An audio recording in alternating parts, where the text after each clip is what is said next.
ভাষা। কিন্তু ইয়াউমুল আরাফায় আসলে আমরা কি করি? ঈদের আগের দিনে রাতে তাস খেলি, বন্ধুদের নিয়ে আড্ডা দেই, ফেন্সিডিল খাই। যে বন্ধু সারা বছর তো একসঙ্গে হই না, আমরা তো এগুলো করিও না। আজকে যখন একসঙ্গে হয়েছি, চলো একটা পার্টি দেওয়া যাক, এরকম করি কিনা? জীবনেও খায় না। আজকে একদম বড় বড় বোতল নিয়ে এসে আনন্দ ফুর্তি করতেছে। সকালবেলা ঈদগাহ যাওয়া তো দূরের কথা, গুতাইলে ওঠে না অনেক। ওই যে জীবনে খায়নি, হঠাৎ করি শরীর আর চলে। এগুলো করার জন্য তো আল্লাহ পাক এই দিবসগুলি দেয় নাই। নবীজি বলেছেন,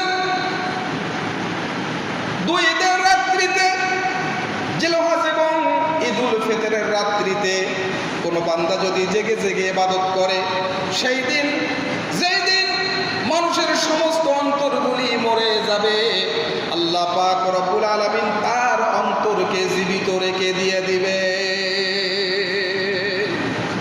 অন্তর জীবিত রাখবেন মানে কি?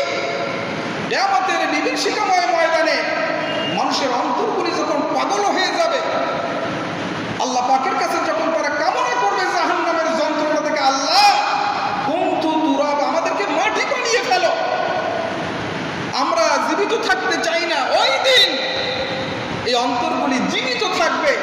আল্লাহ পাক তাদের প্রতি রহমত নাজিল করবেন, আরশের নিচে বসার জায়গা দিবেন, খুশি হয়ে জান্নাত তাদেরকে দিয়ে দেবেন। আর আমরা এই দুই রাত্রে কি করি? নানাবিধ অপকর্ম নিয়ে ব্যস্ত থাকি কিনা বলে? কাজ নাই, কাম নাই, হুদাই হুদাই আমরা বাজারে যাই, হাটে যাই, চা খাই, সিগারেট খাই, পান খাই, খোশ গল্প করে রাত্রিটা আমরা কাটিয়ে দেই। কি বলেন? এটা করা যাবে? জোরে বলেন।